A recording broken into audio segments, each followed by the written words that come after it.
क्या एनिमल की स्टार्टिंग में जो ओल्ड रणबीर दिखाया गया था वो एक्चुअली में रणविजय नहीं अजीज था? क्या रणविजय को सच में पता था कि जोया एक मोल है या फिर बस वो भावनाओं में बह गया था? तो ऐसी ही कुछ क्रेजी एनिमल थ्योरीज डिटेल में डिस्कस करने वाले हैं हम आज की इस वीडियो में, और साथ ही मूवी को एनालाइज करते हुए ये भी समझने की कोशिश करेंगे कि इनमें से कौन सी थ्योरी सही हो सकती है और कौन सी गलत। तो सबसे पहले शुरुआत करते हैं एक ऐसी थ्योरी से जो बहुत ही कम लोगों को पता है। तो जब एनिमल की एंडिंग में दिवाली वाला सीन चल रहा होता है जहाँ पर ये वाला पूरा सीन टेक प्लेस करता है, पापा सुनाई दे रहा है, बेरा नहीं हूँ मैं। बलबीर अपने कमरे में बैठा होता है और रणविजय गीतांजलि को बोलता है कि हम कल यूएस वापस जा रहे हैं, और फिर वो बलबीर के कमरे में आता है और बलबीर को भी यही बोलता है कि पापा अब 2 साल की छुट्टी ले लो, हम सारी फैमिली यूएस चलते हैं। तब बलबीर रणविजय को एक लिफाफा पकड़ाता है और बताता है कि उसे कैंसर है, अब उसके पास सिर्फ 3 से 6 महीने का ही वक्त है। तो अब इस पे थ्योरी ये है कि वो जो बलबीर के कैंसर वाली बात बताई जाती है वो एक्चुअली में झूठी है, वो सिर्फ और सिर्फ इसलिए करी गई ताकि रणविजय जो इस रैम्पेज मोड पे जा चुका है, सबको मार काट रहा है, उसको रोका जाए। तो ये थ्योरी है तो इंटरेस्टिंग, बट ये सच नहीं हो सकती। इसका प्रूफ हमें मूवी की स्टार्टिंग में मिलता है जब old Ranbir black and white look में अपने कजन्स के साथ बातें कर रहा होता है, तब वो बताता है कि पापा का 40th 50th और 60th कोई भी बर्थडे बिना क्लेश के नहीं गया। तो वहाँ पर वो 60 के बाद 70 नहीं बोलता। और इस सीन में जब रणविजय बलबीर की वो कैंसर वाली रिपोर्ट पढ़ रहा होता है तब वो बोलता है बलबीर सिंह 68। जिससे पता चलता है कि बलबीर की एज 68 हो चुकी है। और उसके बाद अगर बलबीर के पास 6 महीने का भी लिविंग टाइम होगा तो 70th बर्थडे नहीं आया होगा, और अगर बलबीर को कैंसर ना हुआ होता और वो जिंदा होता तो 70th बर्थडे आया होता, और ओल्ड रणबीर 50-60 के बाद 70 भी बोलता।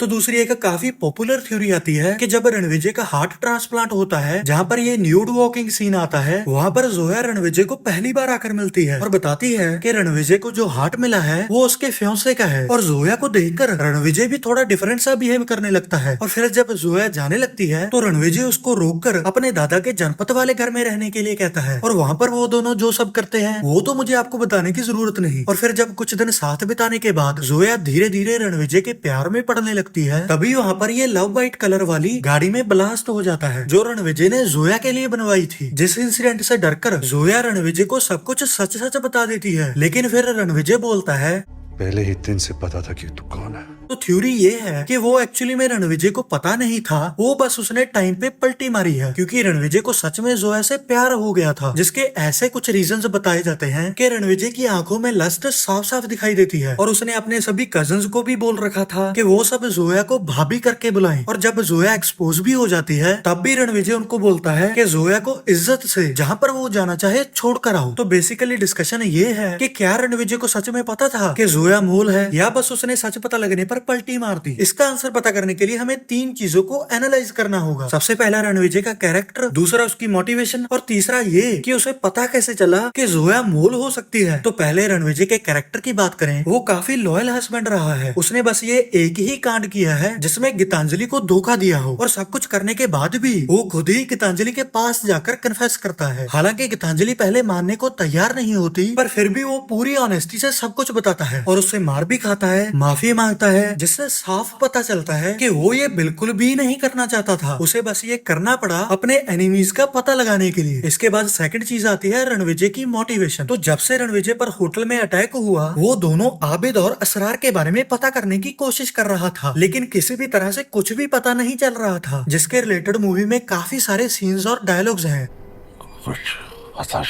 होटल अटैक के बारे में कुछ पता चला, और जिसके मुंह में गन डाल के मारा उसका कुछ पता चला।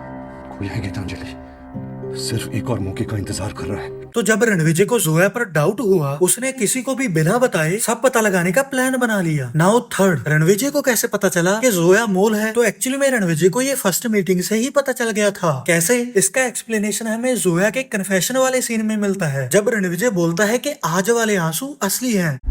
ये आंसू असली, उस दिन जैसे नहीं। इसके बाद जो एक आंखों में लस्ट वाली बात कही जाती है, वो रणविजय जोया को दिखा रहा था ताकि जोया उस पर ट्रस्ट करने लगे। और अगर तुम सोचो कि रणविजय फिर अपने कजन्स या दादा के साथ ऐसी कन्वर्सेशंस क्यों कर रहा था जिससे लगे कि उसे प्यार हो गया है, so it was all part of the plan. He didn't want anyone to know until Zoya confesses. और उसके बाद वो सारी बातें अपने दादा और पापा के साथ भी डिस्कस करता है। लेकिन इसमें एक बात है कि डायरेक्टर संदीप रेड्डी वांगा ने उन सीन्स को इस तरह से बनाया है कि जोया के साथ साथ ऑडियंस भी रणविजय के झांसे में आ गई और आज तक थ्योरीज बना रही है।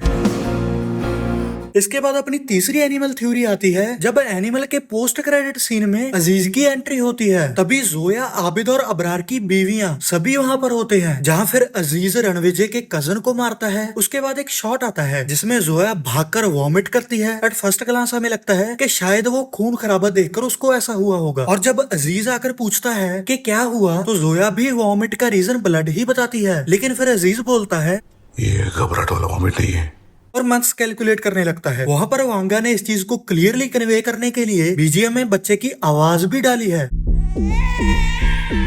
फिर आगे अजीज बोलता है कि पैदा होने के बाद ही पता चलेगा कि विजय का है या मेरा, मेरे जैसा नहीं दिखा मतलब मेरा है। तो अब इस पे थ्योरी ये है कि वो जो बच्चा है वो रणविजय का ही निकलेगा, और होगा कुछ ऐसा कि जब एनिमल के एंड में गीतांजलि अपने बच्चों को लेकर अमेरिका के लिए निकल जाती है तो अजीज उन सबको मार देगा, जिसकी वजह से रणविजय अजीज के पीछे आएगा, जहाँ पर उसे पता चलेगा कि जोया के पास उसका बच्चा है। और फिर अजीज जोया और बच्चा दोनों को मारने की कोशिश करेगा, लेकिन रणविजय उनको बचाने की कोशिश करेगा, क्योंकि एक तो जोया के लिए रणविजय के मन में ऑलरेडी सॉफ्ट कॉर्नर था जो हम उनके प्रीवियस इंटरेक्शंस में देख सकते हैं, और दूसरा रणविजय उस बच्चे को बलबीर का रीबर्थ मानेगा, क्योंकि तब तक बलबीर मर चुका होगा। और एनिमल में बार बार हमें बताया गया है कि अगले जन्म मैं तेरा बेटा, फिर तू मेरा बेटा, वो वाली पूरी कहानी रणविजय के माइंड में चलेगी। तो फिर इस इकलौते बच्चे के लिए हमें एक काफी खतरनाक वाला फेस ऑफ देखने मिलेगा। अब इस थ्योरी पे मेरे पास तो कुछ ज्यादा कहने के लिए नहीं है, लेकिन मैं तुमसे जरूर जानना चाहूंगा कि तुम इसके बारे में क्या सोचते हो, कमेंट्स में जरूर लिखना। अब सबसे फेमस और क्रेजी एनिमल थ्योरी पे आते हैं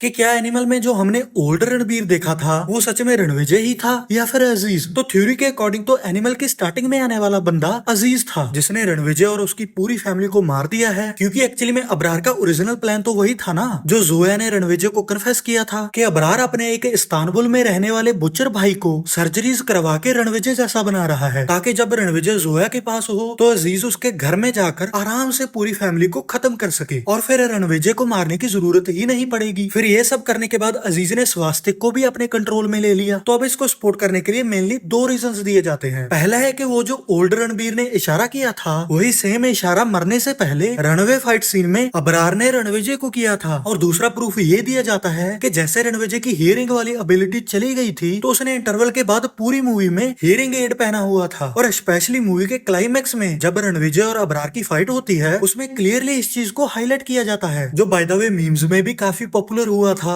मेरा भाई सुन नहीं सकता। लेकिन मूवी की स्टार्टिंग में जो ओल्ड रणबीर था उसने वो हियरिंग एड नहीं लगाई हुई थी, जिसकी वजह से वो अजीज है। बट इस पे मेरा मानना ये है कि वो ओल्ड रणबीर अजीज नहीं रणविजय ही था। इसके लिए मेरे पास 3 रीजंस हैं, जिसमें सबसे पहला है क्योंकि ओल्ड रणबीर ने कजन्स के साथ अपने पापा की बात करी कि कैसे वो अपने पापा बलबीर के साथ उनका बर्थडे कभी भी अच्छे से सेलिब्रेट नहीं कर पाया। ऐसा कोई बर्थडे नहीं है जहाँ चैन से बोला हैप्पी बर्थडे पापा। और तो और वो अपने कजिन्स के साथ ये बात भी करता है कि पापा बोलते थे जब तेरा बेटा तेरे जैसा बनेगा तब समझ में आएगा। तो मैं बोला पापा मैं आपके जैसा नहीं बना तो मेरा बेटा मेरे जैसा क्यों बनेगा। तो अगर वो अजीज होता ऐसी बातें क्यों करता। इसके बाद मेरा दूसरा रीजन आता है कि उसी सीन में ओल्ड रणबीर अपने कजिन्स के साथ एंजॉय करता दिखाई देता है। तो जितनी नफरत अजीज को अपने भाई असरार और अबरार मरने के बाद रणविजय और कजिन्स से होगी वो उन्हें जिंदा ही क्यों छोड़ेगा। एग्जाम्पल के लिए एनिमल की एंडिंग में ही अजीज रणविजय के कजिन्स को कितनी बेरहमी से मारता है। तो ये कैसे हो सकता है कि इतनी नफरत के बाद वो उनके साथ बैठ के दारू पिए। और सबसे लास्ट और most important reason old Ranbir की आवाज। तो जैसे हमें पता है कि अजीज ने सर्जरीज करवा के रणविजय का चेहरा तो ले लिया है, लेकिन आवाज का क्या, वो तो डिफरेंट है ना। और अगर तुम सोचो कि किसी तरह से आवाज भी कॉपी कर ली होगी तो आई डोंट थिंक सो, क्योंकि एग्जाम्पल के लिए एनिमल में जब बलबीर को गोली लगती है तो रणविजय बलबीर की सेफ्टी के लिए कैलाश नाम का एक बॉडी डबल लाता है। उसका चेहरा, स्ट्रक्चर और बॉडी लैंग्वेज सब कुछ बलबीर की तरह होता है, बट उसकी आवाज बलबीर जैसी नहीं होती। ये डुप्लीकेट बलबीर सिंह बनकर बाहर घूमेगा। मैं कुछ देर के लिए घर जा सकता हूँ। इनमें देखो दोनों की आवाज डिफरेंट है, इसलिए जब भी कैलाश किसी से बलबीर बन के मिलता है चुप ही रहता है। एग्जाम्पल के लिए जीजा मीटिंग सीन देख लो। तो इसी चीज को अगर हम अजीज पे अप्लाई करें, उसकी शक्ल और बॉडी भले ही रणविजय जैसी हो बट वॉइस तो डिफरेंट है, जो हम एनिमल में क्लियरली सुन सकते हैं। अभी इसकी लीगैलिटीज में नहीं जाते। बच्चा पैदा होने के बाद ही पता चलेगा कि विजय का है या मेरा। तो हाउ इज इट पॉसिबल कि वो ओल्ड रणबीर अजीज हो, क्योंकि आवाज तो रणविजय की है। उसने 2 तलवार उठाए। हाँ, I understand it's not impossible कि कोई रीजन देकर ये नहीं किया जा सकता, लेकिन आई थिंक फिर वो थोड़ा कन्वीनियंस वाला सीन हो जाएगा। लेकिन इसके साथ ही फिर ये सवाल भी आ सकता है कि अगर उस सीन में कुछ ऐसा था ही नहीं तो वो ओल्ड रणबीर को दिखाने का क्या मतलब। इसका रीजन मुझे ये समझ में आता है कि जैसे एनिमल एक नॉन लीनियर और अनयूजुअल स्क्रीन प्ले लेकर चलती है, तो वो सीन बस बेस सेटअप करने के लिए डाला गया होगा ताकि ऑडियंस फर्स्ट सीन से ही रणबीर को इस लुक में देखकर इतना शॉक और क्यूरियस हो जाए कि वहीं से मूवी के वर्ल्ड में घुस जाए। या फिर ये भी पॉसिबिलिटी है कि उस सीन का कॉन्टेक्स्ट हमें एनिमल पार्क या एनिमल 3 में देखने मिले। हाँ, मतलब रणविजय को वो बंदर वाली कहानी तो पता थी, क्योंकि वो सेम बात बलबीर बर्थडे सीन में करता है, तो इसलिए रणविजय वो इशारा तो कर सकता है, लेकिन उस हियरिंग एड का क्या, उसका हमारे पास अभी भी कोई आंसर नहीं है। तो क्या पता वो सच में अजीज ही निकले। जिसपे तुम्हारा क्या कहना है कमेंट्स में जरूर बताना, और कोई तुम्हारे पास और एनिमल थ्योरी हो तो वो भी बताना। और अगर बॉलीवुड प्रॉब्लम्स के बारे में जानना चाहते हो जिनकी वजह से आजकल की एड्स उनसे बेहतर होती जा रही हैं, तो स्क्रीन पे आ रही वीडियो पे क्लिक करो। और अगर ऐसी डिटेल्ड मूवी डिस्कशन वीडियोस अच्छी लगती हैं तो इस वीडियो को लाइक करो और सब्सक्राइब स्क्रीन सागा।